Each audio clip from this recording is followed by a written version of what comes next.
की लोकसभा मतमोजणी जो आहे मतमोजणी जी आहे ती 4 तारखेला होते, 4 जूनला सकाळी 8 वाजल्यापासून मतमोजणीची प्रक्रिया चालू होणार आहे. ती संध्याकाळी संपेपर्यंत राहील.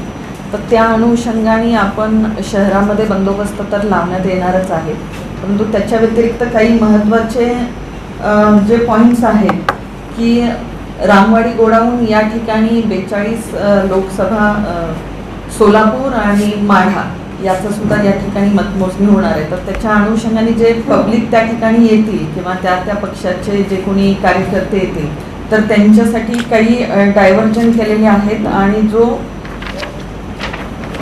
जामवीर चौक आहे, जामवीर चौकापासून जर आपण बघितला तर मोदी चौकाच्या ठिकाणापासून पुढे आपण कुणालाही सोडणार नाही आहोत. मोदी चौकाच्या ठिकाणीच पब्लिक उभे राहतील. त्यानंतर मसिहा चौक त्या साईडने येणारे तिथं आपण ब्लॉक करतोय. मसिहा चौकामध्ये लोक उभे राहतील. त्यानंतर 5 कंदील चौकाच्या ठिकाणी लोक उभे राहतील. त्याच्यापासून पुढे जो आहे म्हणजे मोदी चौकीपासून पुढं जे काउंटिंग एजंट येणार आहेत किंवा जो स्टाफ आहे त्यांनाच तिथून पुढं अलाउड करण्यात येणार आहे. आणि ज्यांना काउंटिंग एजंट जे आहेत त्यांना कलेक्टर ऑफिसकडून विशिष्ट पास दिला जाणार आहे. त्या व्यतिरिक्त त्यांचं स्वतःचं जे काही ID प्रूफ असेल तर ते असल्याशिवाय त्यांना पुढे आपण सोडणार नाही आहोत.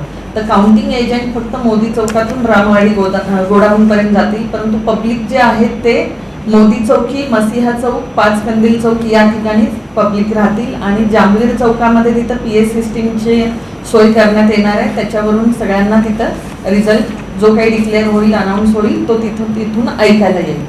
याच्या व्यतिरिक्त असं आहे की जेव्हा 144(3) CRPC 144 ची पण ऑर्डर काढण्यात येणार आहे. रामवाडी गोडाऊन आणि त्याचा आजूबाजूचा जो 100 मीटरचा परिसर आहे त्या ठिकाणी काही गोष्टी ज्या नेण्यासाठी आपण प्रोहिबिट करतोय त्याच्या अनुषंगाने 144चा आदेश काढण्यात येईल आणि त्याची माहिती आपल्याला कळवण्यात येईल नंतर. याच्या व्यतिरिक्त सगळ्यात महत्त्वाचं आहे की जेव्हा निकाल डिक्लेअर होईल आणि जे विजयी उमेदवार होतील त्यांचे कार्यकर्ते जे येतील त्यांचे 2 व्हीलर वगैरे जे आहे तर कुणीही 2 व्हीलर घेऊन 4 किंवा 5 लोक एकत्रित फिरणार नाहीत किंवा रॅली काढणार नाहीत.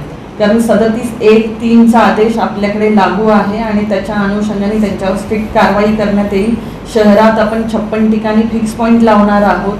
याच्या व्यतिरिक्त तर असे कुणीही रॅली काढायची नाही आहे, कारण शहरामध्ये आपल्याला 2 व्हीलर रॅली असू दे किंवा 4 व्हीलर रॅली आहे त्याला मज्जाव करण्यात आलेला आहे, बंदी करण्यात आलेली आहे. त्यामुळे कुणीही 2 व्हीलर रॅली काढणार नाही. असं जर केलं तर त्यांच्यावर स्ट्रिक्ट कायदेशीर कारवाई करण्यात येईल. याच्या व्यतिरिक्त ज्या काही सभा असतील किंवा विजयी मिरवणुका असतील 37(1)(3) आदेश असल्यामुळे बंदी आहे.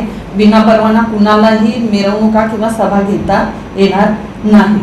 तर या इलेक्शनच्या अनुषंगाने मतमोजणीच्या अनुषंगाने ह्या उपाययोजना केलेल्या आहेत. तर याची सर्वांनी नोंद घ्यायची आणि SB न्यूज चॅनलला लाईक करा, शेअर करा, सबस्क्राईब करा.